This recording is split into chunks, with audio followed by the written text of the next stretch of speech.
بھلا تم میں کوئی یہ چاہتا ہے کہ اس کا کھجوروں اور انگوروں کا باغ ہو جس میں نہریں بہ رہی ہوں اور اس میں اس کے لیے ہر قسم کے میوے موجود ہوں اور اسے بڑھاپا آ پکڑے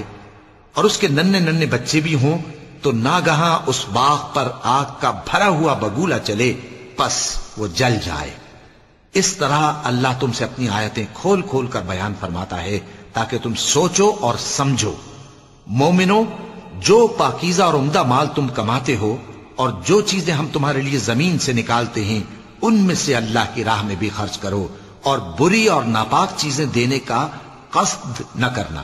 کہ اگر وہ چیزیں تمہیں دی جائیں تو بجز اس کے کہ لیتے وقت آنکھیں بند کر لو ان کو کبھی نہ لو، اور جان رکھو کہ اللہ بے نیاز ہے، خوبیوں والا ہے۔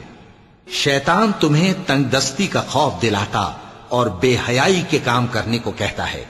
اور اللہ تم سے اپنی بخشش اور رحمت کا وعدہ کرتا ہے، اور اللہ کشائش والا ہے، سب کچھ جاننے والا ہے۔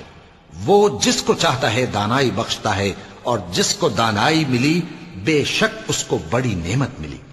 اور نصیحت تو وہی لوگ قبول کرتے ہیں جو عقل مند ہیں،